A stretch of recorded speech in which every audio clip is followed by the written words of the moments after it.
Hello and welcome to this Hustle Castle video, and today we'll be looking at the Blade King as a 6-piece set, as Hustle Castle have kindly provided us with this to test out. In the community we had 62 votes on what set you want me to review, and the majority of you did vote for the Blade King over the Ice Angler set. So thank you to everyone who took part in these polls, you guys are amazing, and everyone else keep an eye out for future polls or posts that I do in the future. So today, with a small disclaimer for anyone wondering, I am giving this set back within the 2 weeks of me receiving the set, as it is just for a review and I'm not allowed to reforge any of the items into anything different, so that will make things slightly difficult when making these comparisons. But with that out of the way, here's what you can expect from today's video. We'll be taking a quick look at the set from the workshop and having a look at their abilities. We'll also be comparing the Blade King to the Annihilator, because both of these tanks have the ability to deal a lot of damage but also stay alive at the same time, which is very similar to the Nameless King. And because I've already actually done a video on the Nameless King, I will be throwing in those numbers later to give you a better comparison between the three.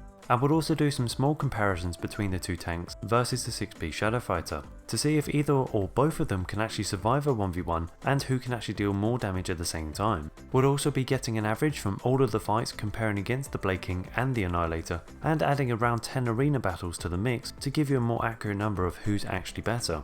Now some of you will realise that both the Annihilator and Shadow Fighter have event items and also some runes, which will make these results a little unfair. Now I will be removing the runes off my Annihilator but not the Shadow Fighter, as we're mainly comparing against the Blade King on who can survive longer and deal more damage. So do remember, just before we get into the fights, the Annihilator will have the advantage of the use of event items, but because the Blade King is going to be classed as a more premium set, they should be still looking to at least match the Annihilator with the disadvantage they have, or even surpass them with their damage too. And I've tried to balance them out as much as I can, except for damage, as that's based on the weapon they're holding, so at least their health, armor, magic armor and dodge are going to be fairly similar. So having a look at the set workshop, you can already see that there's a lot of information to look at, but don't worry, I'll be breaking this down and explaining it in my own way and hopefully making it easier to understand. Once in a while, the Blade King will perform a circular attack, dealing 80,000 damage to nearby enemies. These enemies will lose 60% of their armor stats and won't be able to use their armor abilities for 2 seconds. So straight away we can see that the Blade King will deal a lot of damage to mainly tanks that are going to be nearby him. But this set will actually be a great counter to anyone that's using the Power of the Sea plate mail if it gets timed correctly,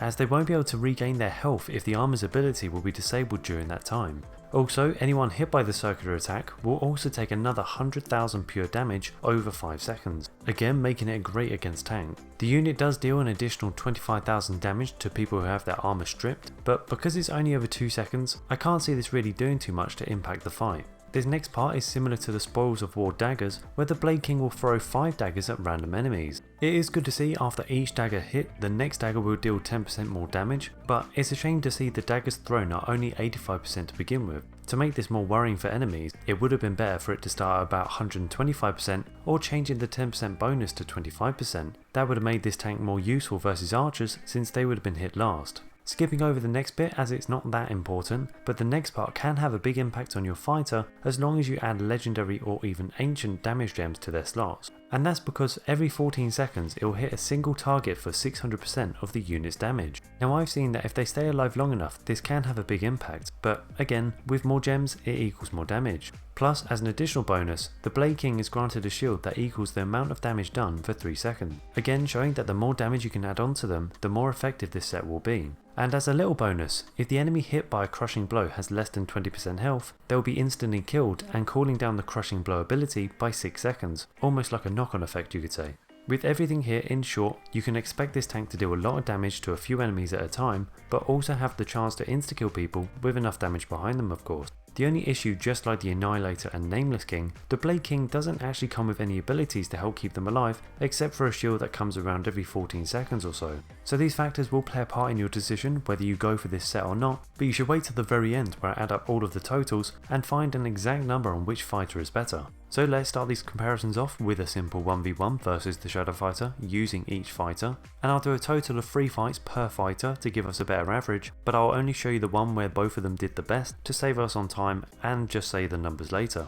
Right, let's finally start off with the Annihilator to give us a baseline on what we can expect, and do remember that both of these tanks deal more damage to teams rather than just 1v1. Within these 3 fights, the Annihilator does well in staying alive for quite some time. This is because of its event armor, and this will play a big part in the 1v1s unfortunately, and with this one being one of its best performances, it was able to deal 5.2 million damage, and over the 3 fights, in total it was able to deal 11.3 million damage, which is a very impressive amount. Now with this next part, I wanted to face a much tankier fighter, so I'm also going to be facing a Bastion as a 6-piece who is also very strong, and especially with the buff they received not too long ago. Within this fight, the Annihilator didn't get close to killing the Bastion, but did deal 3 million damage, showing versus full on tanks it does actually struggle a little bit. So moving on to the Blade King, its performances were unfortunately not exciting and a little disappointing. Versus the Shadow Fighter, it managed to die every single time, but to be clear, the Blade King had no event items or runes. And the Shadow Fighter isn't just your standard Shadow Fighter, you can tell by the stats at the beginning it's been worked on and upgraded very well. With the Blade King's best performance, it showed they only dealt 1.3 million damage, but the difference was, the Blade King died in each fight that they did, whereas the Annihilator didn't. So in total between these 3 fights, the Blade King dealt 3.1 million damage. Now this is clearly a lot less, but that's why I actually wanted to add the Bastion to the mix.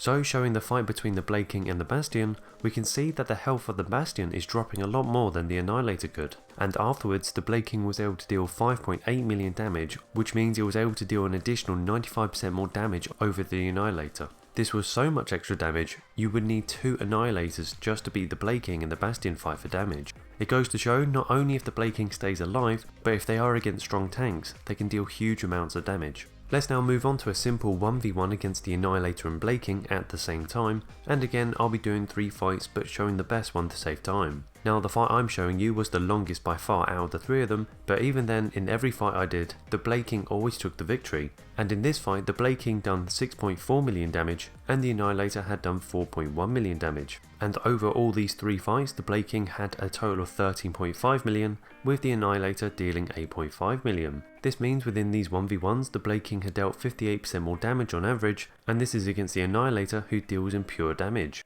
And do remember the Blade King has that disadvantage in the event items, so you can expect they'll perform much better with the right gear. But let's head over to the arena now to really bulk up these numbers to really know who can do better in team fights and who can deal more damage at the same time. So what we're going to do is only use the Blade King and the Annihilator in my barracks with the weakest people I could find around my castle. This will help in finding easier arenas, since I want to compare against the 2 tanks and not any other fighters taken over. And since the Blade King hasn't got any event items to stay alive, I think this will be the best case scenario. I forgot to mention the whole time I've been actually doing these battles, I've been using this as my hero setup if you wanted to have a look. But for the arena, I'm only going to use the belt and the hamster as I want to get the weakest possible arenas. And the helmet is just a waste as that might just get up a random dweller instead. So after changing my mind again, I wanted to do 15 fights in the arena to make sure that any outliers wouldn't be an issue if I did enough battles. So I can tell you with all the battles I did, they were quite short, but here are the numbers that I've come up with. The Blade King dealt 20.8 million damage and the Annihilator did 23 million damage, meaning the Blade King was 11% weaker in these arenas. Now this isn't a bad turnout for the Blade King and it can still be worth using in the future, but I'll get to that part at the end of the results. What I'm going to do now is add up every fight that I've done between the Shadow Fighter, Bastion, 1v1s between the 2 and the 15 arena battles and find out the exact number of where these fighters lie. So here are the numbers that all of the fights added up, and now you may feel disappointed with these numbers or you may think that it's actually okay, but here's why I think the Blade King is good, but choosing when is going to be important. Not only does the Blade King have a disadvantage with event items, but it's actually the people it's fighting too. For example, with the disadvantage versus the excellent Shadow Fighter with the runes and great gear, they fought poorly, but that can make some sense. But when they faced a pure tanky tank in the Bastion, they actually excelled with their damage, showing they really need to face tough fighters to really show their dominance. And the issue we have with the arenas is they wouldn't have fought many or if any 6-piece tanks because of the bracket that I put them in. Now you might be thinking, why didn't I just put them in my original team? But if I actually had thrown the plain Blade King in at the deep end at 20 million fights, they would have just gone down quickly versus 7-man fighters with runes and event items, which again would have been unfair. So that's why I opted for the weaker squads to see which set would actually kill the weaker people first. So in every scenario there was an issue with not being able to reforge the items to balance the fight around, but that was the terms of the review. So what do I think of the set with all of this information here? Well, I think the set itself is actually pretty decent, and with only being 6% behind in damage after all of the issues it has, I think with the right gear and runes, you should be expecting the Blade King to get anywhere between 5 to 10% improvement over the Annihilator. and this will be depending on your situation. If you're anywhere between a 4 and a 12 million, I would recommend going for the Annihilator over the Blade King for sure. The Annihilator still performs really well versus full teams and is much easier to get a hold of, but I would expect anyone over the 12 million mark and ideally 15 million would actually see a bigger benefit in using the Blade King in their setup, and by a fair margin. Now, I wouldn't say that the Blade King should be classed as an anti-tank fighter, but the Blade King has proven to be very strong versus tough tanks, so this will be much more important the stronger your team gets. But like any set, they do need to have good items to stay alive, and if you want my opinion on what are the best items you can get from the dragon, then you can even click on this link here or at the end of the video. I still think the Blade King could do with a slight rework, nothing crazy, just the damage changes that I've mentioned before would be enough, but just like the Nameless King, I don't like how premium sets, which would take ages to get a hold of, only give you an improvement of 5 to 15% at best. For sets that could take nearly 6 months to get without endless grinding, should be at least a guaranteed of 15% and even up to a 20% improvement. And this would show that these are the ones to really work towards once you have a fully built team of the original sets that are much easier to get. So please give this video a like if you did enjoy it, and make sure you tell your friends about this video if they're also interested in the Blade King. And I have a channel announcement video coming out next week about what I'm planning to do next, whilst doing Hustle Castle videos at the same time. And I hope to see you in future videos. If you are looking for the giveaway, then let's have a look now, and as always I'll cover up all sensitive information, so let's have a look and see who's won. So well done to all of you here. Anyone can join the next giveaway now by clicking the Gleam link in the description. And here's the dragon video I mentioned about earlier about what are the best items to buy, as I'm sure there'll be something for everyone. And if you are interested, here's my review on the Nameless King as well, and thank you all for watching.